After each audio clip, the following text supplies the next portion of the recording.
Hi, Facebook friends. Helen Archontou here, CEO of the YWCA of Northern New Jersey. So happy to have some time with you today. It's Hump Day, Wednesday afternoon, no less. But we have a good conversation to fill you up. I did a little pun there. You'll get it in a minute. But I'm so excited to talk with you a little bit today about ways that we can live more sustainably in 2021. I mean, I know we're all looking for that. If life during the pandemic, those first few months told us anything, there's definitely a better way for us to be living for sure.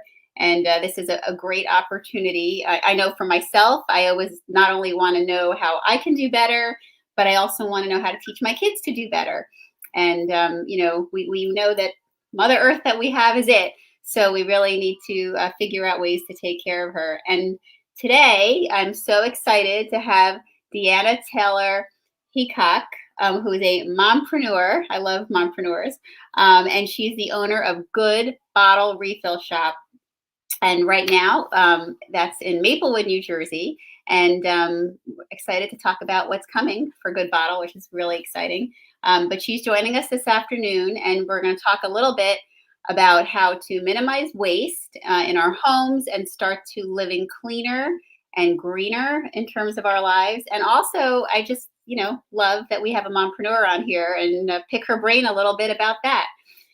For those of you who want to start following Good Bottle, we have up on the screen for you how you can locate them on their social media platforms, which is on Instagram, I know, because I follow them there. And do you guys also have a Facebook page? Yes. Okay. And you can also find them on Facebook and also their website. We'll also be putting the links in our comments so that you can connect there as well. So with that, let me tell you a little bit about Deanna, who started this company because, like many of us, she was really fed up with all the waste her family was producing. She wanted to find more sustainable ways to be able to buy products so that we can, stop throwing things out so much. And, we're all going through so much. And this way we can minimize our waste. The Good Bottle Refill Shop combines her years of retail experience with her passion for low waste living. And it's definitely definitely a unique business, but also really a way of life that we really should all consider embracing. So with that, welcome, Deanna. Thank you for joining us today. Thank you for having me. Well, let's jump in. I know that I know we have a lot of viewers who are very interested in how to live more sustainably. So tell us a little bit. Was it really all the waste in your home that put you in motion to start this business? Where did your idea come from? Yeah. So I've lived most of my life not really caring about sustainability. I did not grow up in a home where, talking about saving the planet was a thing. And, as an adult, it really wasn't a big issue for my life. I recycled and that was it. I was not a person that you would necessarily, think cared about sustainability because it didn't. So I did a total 180 in the way we live our lives. And I came about this lifestyle in a different way than a lot of people do. I think a lot of people look to zero waste because they're very into this lifestyle, or they are activists and for the planet. And I kind of came around to that way of thinking through a different way. I was a stay-at-home mom for a little bit. I worked in retail most of my life, and then I stopped working to be with my kids, and that was so great. And I was kind of noticing that I was just going to the store all the time and spending tons and tons of money on just stuff.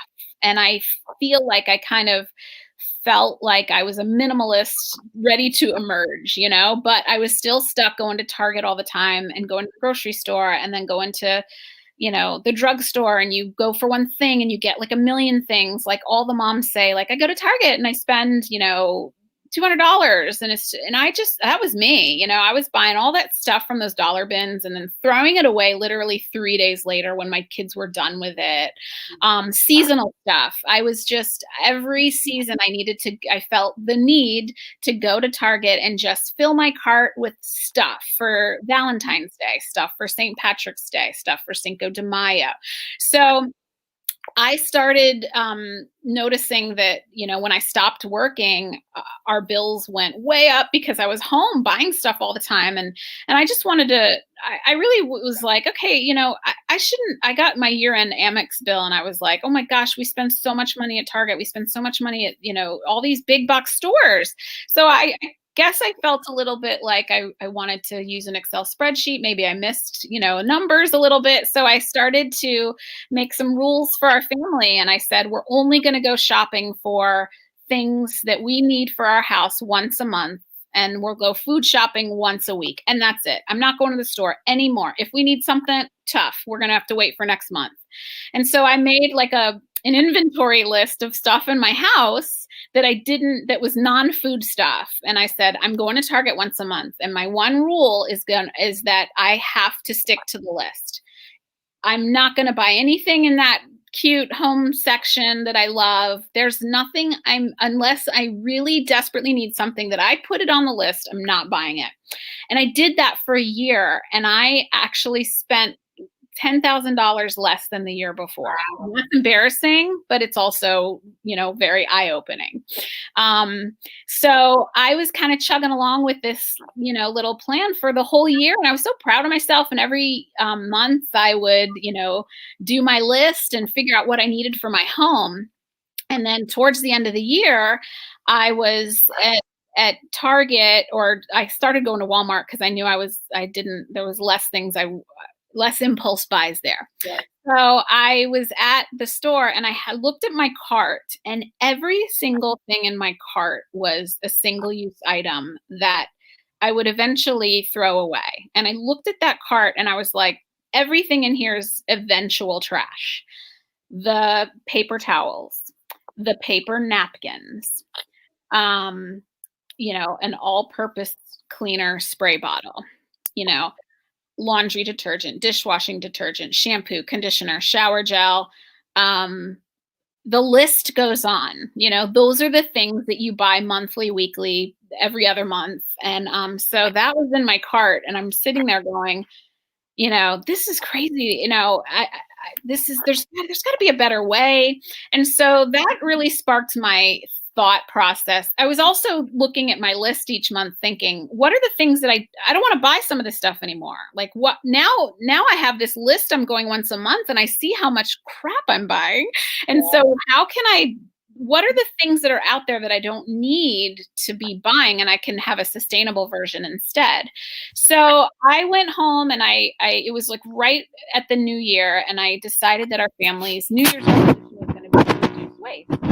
And so I went through that list and we said, okay, I was, trying to lower the amount of things that I was buying each month. And so as I did that, we did a couple things. We did a trash audit. We looked to see what things were we throwing away. And I really started researching. So this is like the month of January. And I got really into this. And I discovered that there are people out there that live a zero waste lifestyle.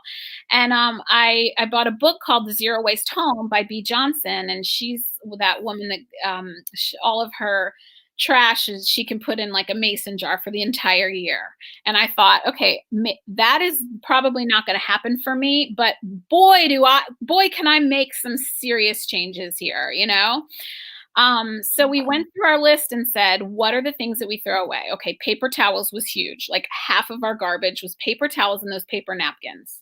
So that was our easiest thing. We said, okay, are there other things out there that we can buy other than paper towels? And how can we make this work that it's easy and not adding tons of work for me? So those are the switches that we made. Tampons, buying tampons every month, what there's menstrual cups. Let's do that. Plastic razors. Why does my husband have a nice razor? Why do I have to buy the plastic razor? Why can't I use a real razor? And never have to buy them again or throw them away. So I got really into this lifestyle, and now I was able to chip away at a lot of the things that we were buying each month. Cloth napkins was another big one. And then the next part of that was, okay, I've chipped away at all at my list here, but I'm still left with all of these bottles. And in Bea Johnson's book, she talked about places where she would go and fill up on things that she needed, food stuff, but also the laundry stuff. She had a co-op or something. And I was like, I remember her saying something about that. And so I went on the computer and I was like, okay, let me find the refill shop by us. And there wasn't one. Yeah. And I was like, oh my gosh, I cannot believe I'm in the tri-state area here. I was like, is there one in New York? There's got to be one in New York City. There wasn't. And so I was like, this is what I want. Like, I want a place where I can go and fill up on this stuff. Now, this is where, the environmental aspect really became a big part of this, because as I'm researching all of, people living a zero waste lifestyle, I'm also really getting an education on like the fact that none of this stuff, we think this stuff is getting recycled. A lot of people come into our store and they're like, it's all right. I just recycle it. And in my heart, I think, oh my gosh, this stuff really isn't getting recycled anymore. Yeah. There's a small percentage, and I'm so bad remembering the percentages. Like, it could be 25, it could be 9%. And I think there's probably data for both of these numbers, but it's a very small percentage of the things that we're putting in the recycling bin that are actually getting recycled. There's so much there's so many things that have to happen for the actual thing that you put in the recycling to actually get recycled and live another life. And then the other thing that blew my mind was the fact that even once you recycle plastic, it's never going away. It's here forever. So the thought to me was, eliminate as much as I can the need for buying new plastic and reusing what we have. So therefore, that is kind of the longest answer to any question anybody's ever asked. Yeah, no, it's a great answer. I have to say, a couple of things came into my head as you were talking. One is, I have had so many of the same thoughts that you had, and that the whole thing about going through Target and I'm coming in for one thing and you leave with a whole cart full of stuff that you didn't need, and I do get crazy with the overwhelmingly fill recycling bin. And I did have the experience that I went to, actually, because of my job. I went to this socially responsible fundraising conference, and there were a couple of groups, TerraCycle, which you might be familiar with. Yeah. One I was there, they were presenting, and it was mind-blowing to hear how little actually gets recycled. And then they had this whole process of how you could send certain things certain places, and I was really struck by that. But what I love about your story, is that for someone like me, I would have loved to go through the process of that, that you went for those 2 different years, that you, the kind of experiment you put your family through. But I haven't done it, but you've done that work for me now.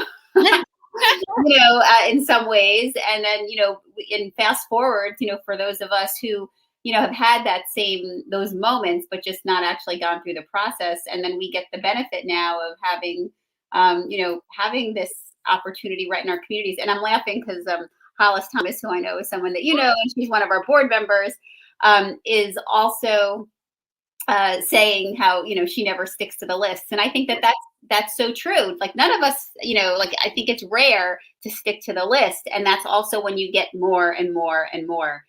And, none of our houses are big enough for all of this stuff also, especially when you start living with more people, like, a partner, children, animals, extended family members, especially during COVID, moving in. Like everyone has stuff. Mm-hmm. So I love everything, everything about this. I love that you've done the thinking for us and the process, knowing that if this is something we commit to, that it is going to save us money. It is going to, get us closer to zero waste, and Yeah. it's going to be, all around better. And I know so many families. Obviously, we all struggled with the lack of toilet paper and paper towels, and this. I think we saw what this is like. So some of what you're sharing and providing for us really keeps us from having to ever live that way again. Yeah. There's, I guess there's like a scale of how people live zero waste. And what I hope that people take away from either coming to our store or ever listening to this or anybody I ever talk to, I don't think that, like B. Johnson, who wrote Zero Waste Home, like I said, she shows her mason jar of her trash for the whole year. And I think some people think, well, I can't do that, like that's too hard. But that doesn't mean that there's nothing we can do. You know Right. what I'm saying? Because Oh, I'm you are. okay. Yeah. Yeah, like I definitely cannot commit to having a mason jar's worth of trash for a whole year. But that doesn't mean that there's other things that we can't do. There's a lot of on my Instagram, I have like this highlight that I get so many messages from people from because I'm a dinosaur, I guess, because I still go to the grocery store every week just because I like picking out the stuff. It's also just like, I don't know, it's just kind of my thing.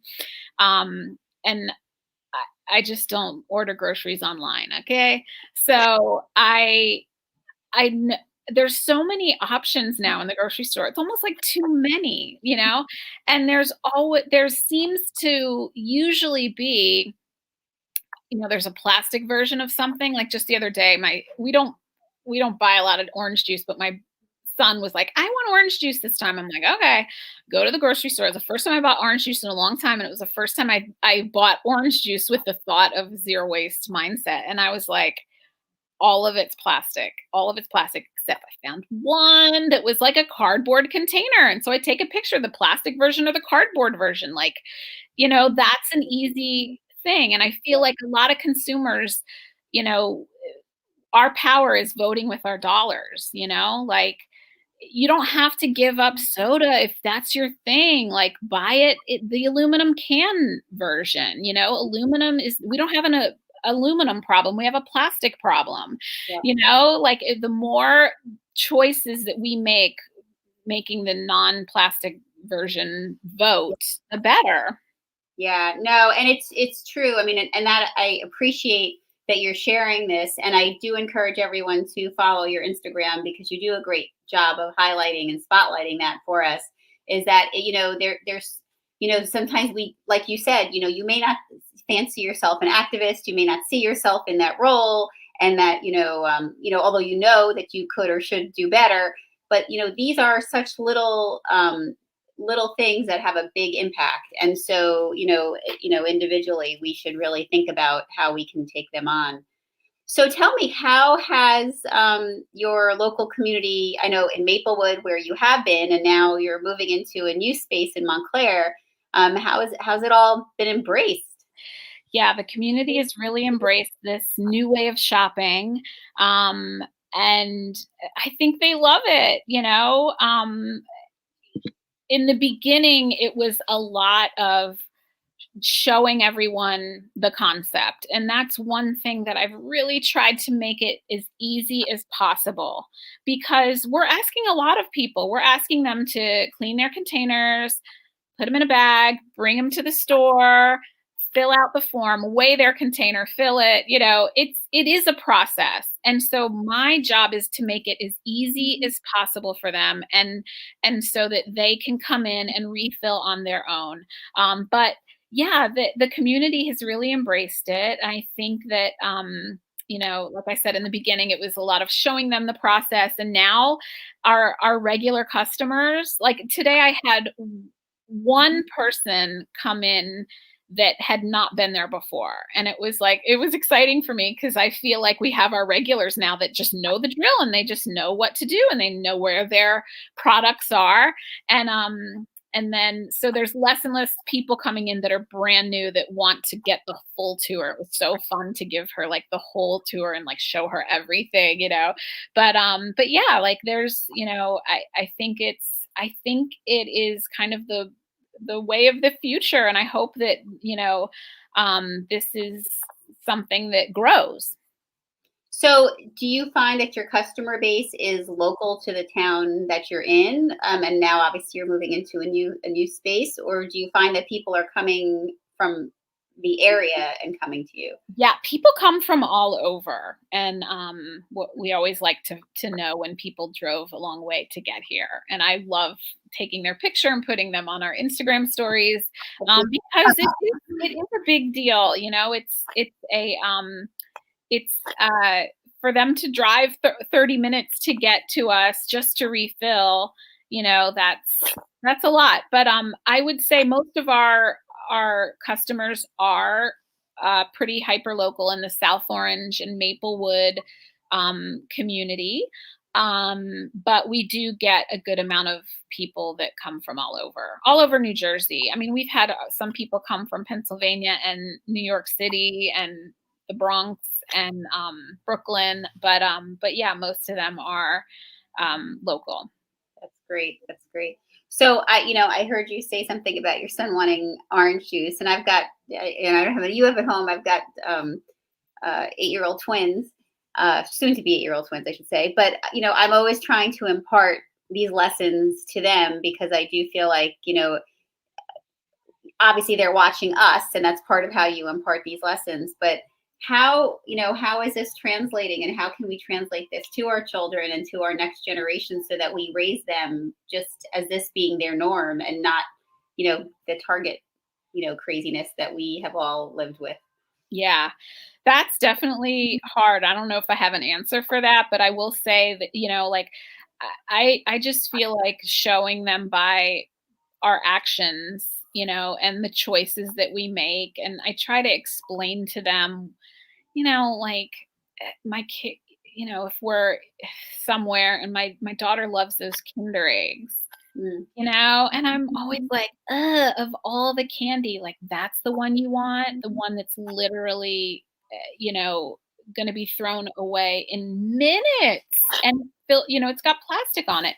So those are things that I'm just taking them as they come up and try to explain to them, the thought that plastic lives forever and does not degrade. I like somehow they like get that, and that's how I felt like I understood it when it really clicked in my brain that like all these dumb things that I'm buying that are just single use that last minutes, they will last forever, and so I guess I just try to show them through the choices I make and that what we've done, and hope that they kind of make that a part of their lives and education too.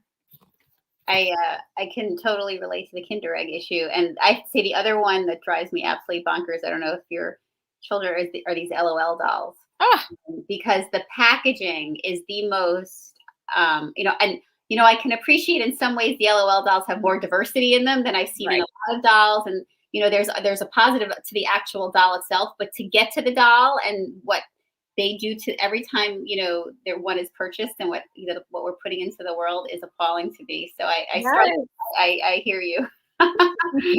I hear you for sure. So tell us about the new store. I know that obviously so Maplewood has been around for how long now? Yeah, we've been in Maplewood for 1.5 years. I guess we were open a little over 6 months when COVID hit, and I have to say we were able to pivot with COVID and start a delivery service, which has been extremely robust for us.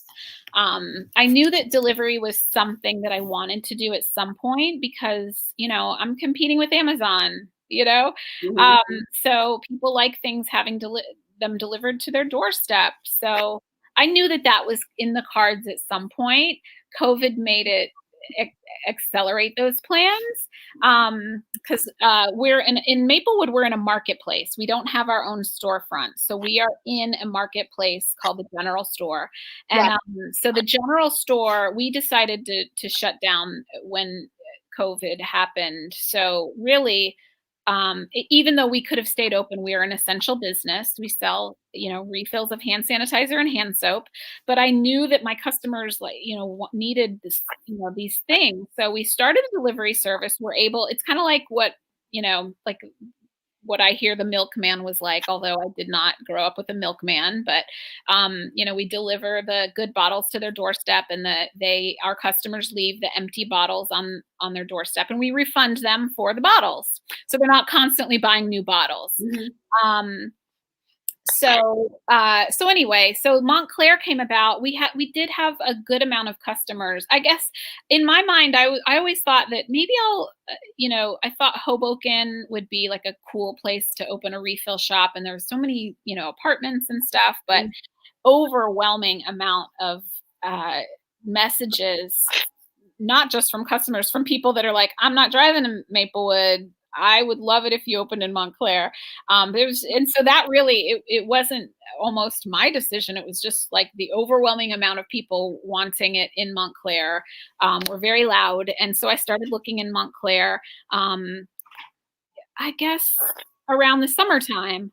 And so I just, I wanted it to be the right location. I found this amazing space, and the space was perfect. The landlords are amazing, and I feel like they're almost like my business partners in a way. They're just rooting for me so much, and they're so sweet. And I just, it's kind of tucked away. It's not like. So tell us the location of the Oh Montclair. yeah, it's at 179 Glenridge Avenue, which is a great spot. You've got some parking that's being built right over there. Yes. Street parking around. Yes. So I'm excited about it. I think it's going to be fun to have our own actual store, and also a little bit of an experiment. And And you have a lot of what's great about that location too is you've got like a bunch of other retailers, restaurants, and retailers that are also like-minded with you in terms of your thinking. Yeah. Right in that area. So it's definitely a nice that people can travel there and feel that their whole experience of how they want to live is being embraced on that little block there. So Yeah, I agree. It's a good block. Good. That's good. Well, it's amazing. We've heard so many stories about businesses not being able to make it through this time, which is so sad. And I feel like every day we're hearing about another favorite restaurant or another favorite business that has, just folded. So it's wonderful to hear that you're able to expand during this time, and how your concept, which is really a way of life and a way of living, is being embraced. So I'm so grateful that you came to share your story. So for our business owners, our women business owners that have really been struggling through this time, what's a piece of advice that you have that helped you get through? Piece of advice. I guess that's such a good question. I would just say, just take it all in stride. I have to say, it was so hard to close our doors, and completely changing our model from a refill shop to a delivery service was, like I said, it was something I wanted to do, but I was no way, shape, or form ready. And I always think, I'm not the only person that is got to figure this stuff out. Everybody else has to figure this stuff out too. Like nobody's got it figured out completely. Nobody's, even big corporations. I've worked for big corporations, and things happen there that you think that there's some sort of manual or playbook for it. There's not, you know. Somebody I read something somewhere where it was something about owning a small business is literally every day just dealing with issues. One issue, you know, and that really is it. And that's like that is it for I guess retail. I've grown accustomed to that. Every day, nothing ever goes smoothly. There's something you run out of, and it's just, you know, be kind to yourself and take it all in stride. Well, I appreciate that, and it's definitely good advice. I know that we have a lot of small business owners and women-owned small businesses that are followers. So I appreciate you sharing a little bit about your experience. And One more thing I will add to that, and the women that I work with in the marketplace will agree to this. I cherish my days off. We're closed on Mondays and Tuesdays, and I might do some silly stuff on social media those days, but I really try to disconnect, and those are the days that I really want to spend with my family, and I just don't, I try. There's days where you can't, and you just gotta like get in there and do stuff on days off. But for the most part, I really try to make sure that I have those days. that's also good. We've got to disconnect to be able to have the energy to do. So Yeah. that's a great another great piece of advice. Well, Deanna, thank you so much for sharing your story with us. I'm personally excited about having you local in Montclair, and I wonderful lessons that you shared about your own journey getting here. That again, I know that so many of us can relate to. And again, folks, think about what Deanna said. There's just these little changes that you can make that ultimately together will collectively add up to big impact. So, start figuring out where those are, and being open, and follow her Instagram, because that will actually give you a lot of great ideas about what those can be. And if there's someone in your life that you think really would love to hear this conversation, do not despair. This lives on our Facebook page. You can copy and paste the link and send it to them in Messenger. You can post it on your Facebook page. You can send it to them in a text, and give them an opportunity to learn about the Good Bottle Refill Shop and the journey that Deanna has gone on to get there. And with that, it's only Wednesday, 2 more days left for some more great YW TV ahead. Tomorrow, as you know, Thursdays is the time that we share the mic now with Black women in our community to amplify their voices. And looking forward to talking with Jasmine Young tomorrow, and you'll learn all about her. And on Friday, it's an opportunity for us to talk about our sexual violence program, Healing Space, and the app that we have launched a few years ago, which is an opportunity so anyone can have right on their phone, whether it's an Apple or the other one. I forget what the other ones are because I'm so entrenched in Apple craziness. But anyway, all those different phones, you can download the app, and you can have it to not only have information, whether it's for you or someone in your life, about how to access sexual violence services, as well as a text to chat option if you'd like to talk to a confidential advocate, and ways that you can link to services anywhere around the country. So we do encourage you to check in with us on Friday to learn about that from our Healing Space team. Again, also some other great opportunities. February 12th, which is tomorrow, Friday, our Friendship Friday. We have sharing your story, scrapbooking, and journaling to tell your life story for our aging community. We encourage you to sign up for that. It's free, and it's a great opportunity to be able to leave your legacy to your families. On February 26th from 7 to 8:30, girls 15 to 20, we'd love for you to come together and be part of the Color Complex conversation about raising awareness about the impact of colorism in communities, and how our perceptions and beliefs and values about skin, hair, texture, and features can influence our behaviors and attitudes towards others. And get ready, the Women's Leadership Conference is coming. I know we're not going to be able to sit together like we normally do and lift each other up collectively in one room, but we're going to still bottle that energy and do it for you virtually this year. We've got 4 amazing women who are going to share some inspiration with you, and the information about that will be posted shortly. Thank you so much for joining us today, Deanna. This was such a great conversation. I know Thank that you. personally, I feel motivated to, make some changes just quickly today. Start again. There's no better time than the present for sure. And Absolutely. thank you. And we look forward to following your progress and having you on to give us more tips and tricks, Awesome. in the future. All right. Thank you. All right, everyone. Have a great day. Bye. Bye bye.